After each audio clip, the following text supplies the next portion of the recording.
మన ప్రభును రక్షకుడును విమోచకుడునైన యేసుక్రీస్తు పరిశుద్ధ నామం పేరిట మీ అందరికీ వందనాలు తెలియజేస్తూ ఉన్నాను. నిశ్చయముగా దేవుడు మిమ్మలను మీ కుటుంబాలను బహుగా ఆశీర్వదించునుగాక. మేలు చేయుటకై ఎల్లప్పుడూ దేవుడైన యెహోవా మీతో కూడా ఉండునుగాక. మీరు చేయు పనులన్నింటిలో మీ దేవుడైన యెహోవా మీకు తోడై ఉండి మీ కార్యములన్నిటినీ సఫలపరచునుగాక. ఆమేన్.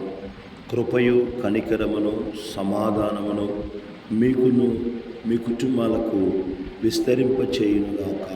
ఆమేన్. దేవుని బిడ్డలారా, ఈ ఉదయకాల సమయంలో చదవబడిన లేఖన భాగం నుంచి కొద్ది మాటలను మనం ధ్యానం చేసుకుందామండి. చూడండి, మరి ఆమోసు కాలంలో ఆమోసు దేవుడు చెప్పిన మాటలను ఆనాటి ఇశ్రాయేలు ప్రజలకు ఆమోసు తెలియజేస్తున్నప్పుడు ఆమోసు మాటలను వక్రీకరించి ఆమోసు మీద మరి ఆనాటి కాలంలో బేతేలులోని దేవుని సేవ చేయుచున్న యాజకుడైన అమర్చి అనే ఆయన మరి గమనించినట్లయితే దేవుని ప్రజలారా, మరి దేవుని వాక్యాన్ని మనం గమనించినట్లయితే దేవుని వాక్యము మనకి ఆమోసునకు విరోధముగా రాజునకు మరి ఒక వర్తమానం పంపుతూ ఉన్నాడు. మరి గమనించినట్లయితే ఆమోసుకి వ్యతిరేకంగా మరి అమజ్జ అనే సేవకుడు యాజకుడు ఆమోసు మీద నిందలు వేయచ్చు, ఆమోసు చేయుచున్న పరిచర్యకు వ్యతిరేకముగా మరి లేచినట్లు మనం చూస్తూ ఉన్నాం. ఉదయకాల సమయంలో గమనించండి, కొన్ని సందర్భాలలో సేవ చేయుచున్నప్పుడు సేవకునికి వ్యతిరేకంగా కొంతమంది వ్యక్తులు లేవనెత్తబడతారనే విషయాన్ని మనం గుర్తుంచుకోవాలి. వారి వ్యతిరేకంగా వారి ఉద్దేశం ఏంటంటే దేవుని సేవ జరగకూడదు అనే ఒక ఆలోచన కొంతమంది జీవితాల్లో ఉంటుంది. దేవుని బిడ్డలారా, కనుక ఆమోసు మీద కూడా తను అమజ్జ అనే మరి యాజకుడు లేనిపోని మాటలు చెబుతూ అతడు మరి రాజైన యెరోబాము ఖడ్గం చేత చంపబడతాడని ఇశ్రాయేలు ప్రజలందరూ కూడా వారు మరి చెరపట్టబడతారని మాట్లాడుతూ ఉన్నాడు. అతడు చెప్పే మాటలు దేశము సహింపజాలనేవి అనే ఒక మరి వర్తమానం రాజునకు పంపుతా ఉన్నాడు. దేవుని బిడ్డలారా, అంటే ఆమోసుకి వ్యతిరేకంగా చేస్తున్న కార్యాలు, దేవుని సేవకునికి వ్యతిరేకంగా చేస్తున్న కార్యాలు, వ్యతిరేకంగా చేయటం అంటే ఎదిరించటము, అడ్డుపడటము, ఒప్పుకోకపోవటము. ఒక పని చేస్తున్నప్పుడు ఆ పనిని ఆటంకపరచటమే వ్యతిరేకత. దేవుని ప్రజలారా, ఈ ఉదయకాల సమయంలో మనం గమనించినట్లయితే బైబిల్ గ్రంథం నుంచి గత కొన్ని దినాల నుంచి ఈ మాటలు మనం ధ్యానం చేస్తూ ఉన్నాం. చూడండి, బైబిల్ గ్రంథం నుంచి ఈరోజు ఒక విషయాన్ని మనం జ్ఞాపకం చేసుకొని ముగించుకుందామండి. దానియేలు గ్రంథము 3వ అధ్యాయంలో నుంచి కొన్ని మాటలు మనం చూసినట్లయితే నెబుకద్నెజర్ అనే రాజు పరిపాలన చేస్తున్నప్పుడు బబులోను దేశంలో ఆయన 60 మూరల ఎత్తైన ఒక మరి విగ్రహమును, 6 మూరల వెడల్పైన ఒక విగ్రహాన్ని 60 అడుగుల ఎత్తు 6 మూరల వెడల్పుగా ఉన్న మరి ఒక విగ్రహాన్ని తయారు చేశాడు. బంగారు విగ్రహాన్ని తయారు చేశాడు. బంగారు విగ్రహాన్ని తయారు చేసి అది దొనాయన అనే ప్రాంతంలో దాన్ని ప్రతిష్ఠించాలని నిర్ణయించుకొని అక్కడ ఆ దేశంలో ఉన్న అధిపతులను, సకల ప్రజలను, సంస్థాన అధిపతులను, మరి అందరినీ కూడా ప్రధానులను పిలిచాడు. అందరిని పిలిచి ఆ యొక్క విగ్రహాన్ని ప్రతిష్ఠ చేస్తున్న సందర్భంలో ఒక మాట, మరి అందరూ కూడా పిలువబడినప్పుడు అందరూ వచ్చి ఆ విగ్రహం దగ్గర నిలబడ్డప్పుడు ఒక దూత ఈ విధంగా చాటింపజేస్తూ ఉన్నాడు. ఇదిగో సకల జనులారా, ప్రధానులారా, అధిపతులారా, అధికారులారా, మీరందరూ కూడా ఈ మాట వినండి అని చెప్పి ఒక మాటను మరి ప్రకటన చేయించున్నాడు. ఏమిటంటే ఆయా సమయాలలో ఈ యొక్క విగ్రహం దగ్గర వాయిద్యధ్వనులు వినబడతాయి.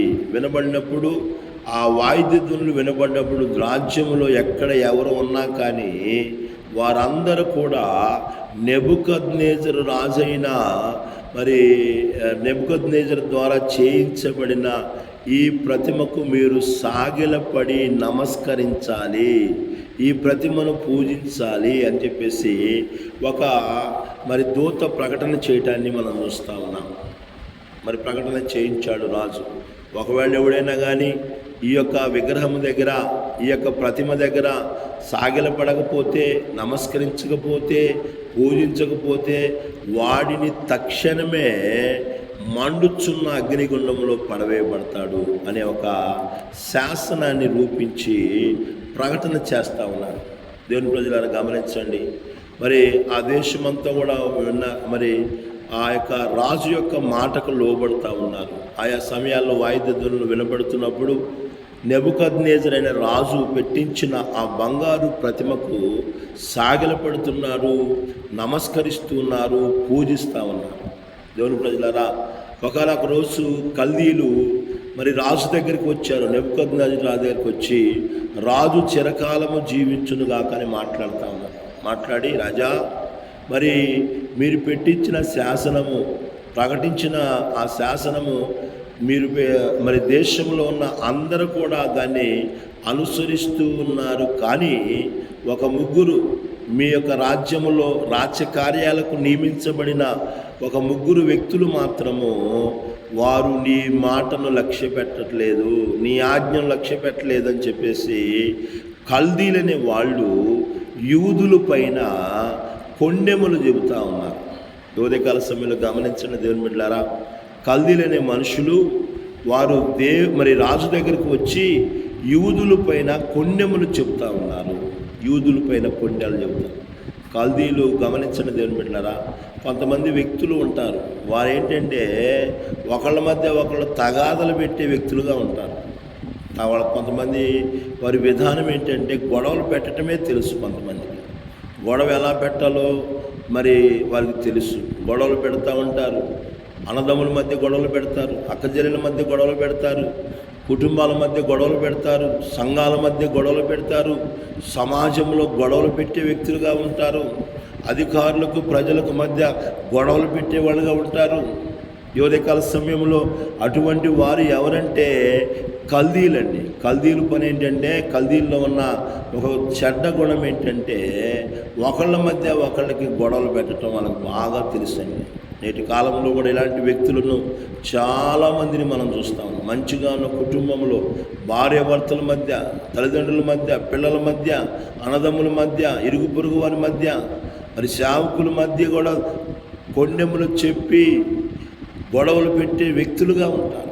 ఎప్పుడైతే ఈ మాట వారు యూదులు అయిన షడ్రక్, మిషక్, అబేద్నెగోల మీద చెప్పారో ఆ మాట వినగానే రాజుకు చాలా కోపం వచ్చిందండి. అత్యాగ్రహం తెచ్చుకున్నాడు, రౌద్రం తెచ్చుకున్నాడండి. ఎవరు నా మాట వినకుండా ఉన్నారు, ఎవరు నా మాటకి లోబడట్లేదు అని చెప్పేసి చాలా కోపం తెచ్చుకున్నాడు. దేవుని బిడ్డలారా, వాళ్ళని పిలిపించండి చెబుతున్నట్లు మనం చూస్తూ ఉన్నాం. దేవుని వాక్యాన్ని గమనించినట్లయితే షడ్రక్, మిషక్, అబేద్నెగో అనే ముగ్గురు వ్యక్తుల గురించి రాయబడుతూ ఉంది. దానియేలు గ్రంథము 3వ అధ్యాయంలో మనం చూసినట్లయితే ఈ మాటలు రాయబడ్డాయి. ఈ ముగ్గురు కూడా దేవుని మీద విశ్వాసం ఉంచారు. దేవుని మీద విశ్వాసం. వాళ్ళ లోకంలో ఉన్న ఎవరి మీద కూడా వారి నమ్మకం లేదండి, దేవుని మీదే నమ్మకం అండి. దేవుని మీద నమ్మకం కలిగి దేవునికి విధేయులయ్యారు. ఈ ఉదయకాల సమయంలో వాక్యం ఇచ్చిన నా ప్రియమైన దేవుని బిడ్డలారా, నీ జీవితంలో దేవుని మీద విశ్వాసం ఉంచి దేవునికి విధేయత చూపించే వ్యక్తిగా నువ్వు ఉన్నట్లయితే నీకు కూడా వ్యతిరేకంగా లేచే మనుషులు కొంతమంది ఉంటారు. గమనించాలి. ఉదయకాల సమయం ఎదురు నిలబడే మనుషులు, దేవుని వాక్యానికి మనం లోబడుతున్నప్పుడు, దేవుని వాక్య ప్రకారం మనం జీవిస్తున్నప్పుడు, దేవుని వాక్య ప్రకారం విధేయత కలిగి నడుచుకుంటున్నప్పుడు అలాంటి వ్యక్తులకు కూడా వ్యతిరేకంగా నిలబడే వ్యక్తులు కొంతమంది ఉంటారు. గమనించగలుగుతున్నావా? ఈ ఉదయకాల సమయంలో షడ్రక్, మిషక్, అబేద్నెగో అనే వారు దేవునికి విధేయత కలిగి ఉన్నారు. దేవుని మాట విన్నారండి. వాళ్ళు రాజు మాటను వారు లెక్క చేయలేదు, కానీ దేవుని మాటకు వారు లోబడి జీవించారు. దానివలన వారికి వ్యతిరేకతలు ఎదురయ్యాయి. వాళ్ళని ఎదిరించేవాళ్ళు, వారికి అడ్డపడేవాళ్ళు, వాళ్ళ విషయంలో కొన్యాలు చెప్పేవాళ్ళు మరి ఉన్నట్లు మనం చూస్తూ ఉన్నాం. నీ జీవితంలో కూడా ఈ ఉదయకాల సమయంలో ప్రభుని వెంబడిస్తున్నప్పుడు, ప్రభు మాటకు వాక్యానికి లోబడుతున్నప్పుడు వ్యతిరేకత వస్తుందేమో, వస్తుంది అని బైబిల్ చెప్తా ఉంది. దేవుని వాక్యాన్ని గమనించినట్లయితే ఎంత వ్యతిరేకత వచ్చినా కానీ షడ్రక్, మీషక్, అబేద్నెగో అనే ముగ్గురు యవనస్తులు దేవునికే విధేయత చూపించారు, దేవునికే లోబడ్డారు, దేవుని మాటే విన్నారు, కానీ రాజు మాట వినలేదండి. వాళ్ళు రాజు దగ్గర తీసుకొచ్చినప్పుడు దేవుని బిడ్డలారా, రాజు వాళ్ళని అడుగుతున్నారు, ఎందుకు మీరు నా మాట వినలేదు, ఎందుకు నేను చెప్పింది చేయట్లేదు మీరు అని వాళ్ళు అడిగినప్పుడు వారు అంటున్నారు, రాజా, నెబుకద్నెజర్ అని రాజా, నీకు సమాధానం చెప్పాల్సిన అవసరం లేదు. మేము సేవించే దేవుడు ఆయన మండుచున్న అగ్నిగుండంలో నుంచి మమ్మల్ని కాపాడగలడు, రక్షించుటకు ఆయన సమర్థుడు అని చెప్పేసి రాజు దగ్గర మాట్లాడుతున్నప్పుడు రాజు ముఖము మరి వికారముగా తయారైపోయిందంటండి. దేవుని ప్రజలను గమనించండి, దేవునికి లోబడుతున్నప్పుడు మనకు శోధనలు వస్తాయండి, శోధనలు వస్తాయి, శోధనలు ఎదురవుతాయి. దేవుని వాక్య ప్రకారం నడుచుకుంటున్నప్పుడు, దేవుని వాక్యానికి నువ్వు లోబడుతున్నప్పుడు, దేవుని వాక్యాన్ని నువ్వు అనుసరిస్తున్నప్పుడు మన జీవితంలో శోధనలు కలుగుతాయి, శోధనలు ఎదురవుతాయి.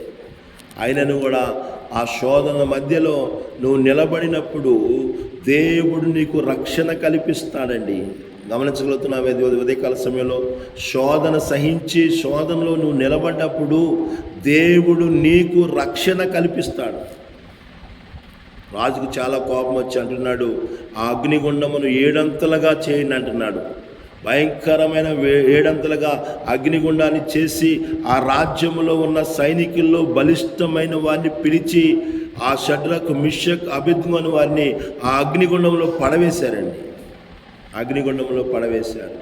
వారిని పడేసిన ఆ బలిష్టమైన వ్యక్తులు అగ్నికి కాలి చనిపోయారు, కానీ ఆ అగ్నిలో పడిపోయిన షడ్రక్, మిషక్, అబేద్నెగో అని వారు ఆవిడ చుట్టూ తిరుగుతూ, అగ్నిలో తిరుగుతూ పాటలు పాడుతూ ఉన్నారండి. రాజు చూస్తూ ఉన్నాడు. రాజు చూసినప్పుడు ఆశ్చర్యపడి లేచి అక్కడున్న అధిపతులను అడుగుతూ ఉన్నాడు, మనం ఎంతమందిని దానిలో వేసామన్నప్పుడు 3 వేసాము రాజు అన్నప్పుడు, నాకు 4వ వ్యక్తి కనబడుతున్నాడు. 3 వేసాం మనం, 4వ వ్యక్తి కనబడుతున్నాడు, అతడు దేవదూత రూపమును పోలిన వాడే ఉన్నాడని చెప్పేసి నెబుకద్నెజర్ రాజు మాట్లాడతాను.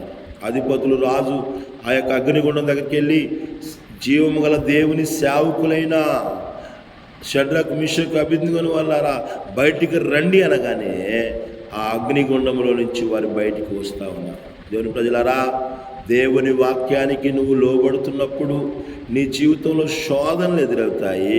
శోధనలో నువ్వు నిలబడ్డప్పుడు దేవుడు నీకు తోడుగా ఉంటాడు. నీకెదురయ్యే ప్రతి శోధనలో నుంచి ఆయన నిన్ను తప్పించి రక్షించుటకు సమర్థుడైన. గమనించగలుగుతున్నావా? ఆయన రక్షించగలిగిన వాడు. దేవుని బిడ్డలారా, బయటకు వచ్చిన తర్వాత అధిపతులు అందరూ కూడా వారిని పరిశీలన చేస్తూ ఉన్నారు, వారిని పరీక్షిస్తూ ఉన్నారు. వారికి అగ్ని ఏ వెంట్రుకలు కాలిపోవటం కానీ, అగ్ని వాసన వస్త్రాలకి రావటం కానీ, వస్త్రాలు కాలిపోవటం కానీ ఏమీ జరగలేదండి. ఆశ్చర్యపడ్డారు. అప్పుడు రాజు ఒక శాసనాన్ని రూపిస్తూ ఉన్నాడు. ఇదిగో, ఈ విధంగా రక్షించగలిగిన దేవుడు ఎవడూ లేడు. షడ్రక్, మిషక్, అబేద్నెగోను పూజించే దేవుడే నిజమైన దేవుడు అని చెప్పి, ఆ దేవుడిని తప్ప ఇంకా ఎవరినైనా మీరు పూజించినట్లయితే వారి ఇల్లు పెంట కుప్పగా మార్చబడుతుంది, వారిని తుత్తునీలుగా చేయబడతారని చెప్పేసి ఒక శాసనాన్ని రూపిస్తూ ఉన్నారు. గమనించగలుగుతున్నామని దేవుని బిడ్డలారా, దేవుని బిడ్డలారా, రక్షణ కలుగజేశాడు దేవుడు. తర్వాత దేవునికి మహిమ కలుగుతున్నట్లు మనం చూస్తూ ఉన్నాం. నీవు విధేయత కలిగి శోధనలో నిలబడితే దేవుడిని రక్షించడమే కాకుండా దేవుడు నిన్ను ఘనపరుస్తాడు. అప్పటి నుండి నెబుకద్నెజర్ అనే రాజు ఆ యొక్క బబులోను దేశంలో సంస్థానంలో షడ్రక్, మిషక్, అబేద్నెగో అనే వారిని హెచ్చించినట్లు మనం చూస్తూ ఉన్నాం. ఇంకా దేవుని బిడ్డలారా, వ్యతిరేకతలు వచ్చాయని, ఎదురు నిలబడ్డారని, అడ్డుపడ్డారని కృంగిపోకుండా, బలహీనపడకుండా, శోధన కలిగిన సమయంలో వ్యతిరేకతలు వచ్చినప్పుడు నీవు దేవుని యొక్క వైపు చూసి నిలబడినప్పుడు నిశ్చయంగా దేవుడు మనల్ని ఆశీర్వదిస్తాడు. నిశ్చయంగా మన జీవితంలో గొప్ప మేలుతో నింపుతాడు. అటువంటి కృపను, ధన్యతను ప్రభు ప్రతి బిడ్డకు దయచేయను గాక. దేవుడి కొద్ది మాటలు మనందరి వినికిల్లో దీవించి ఆశీర్వదించును గాక. ఆమేన్, ఆమేన్.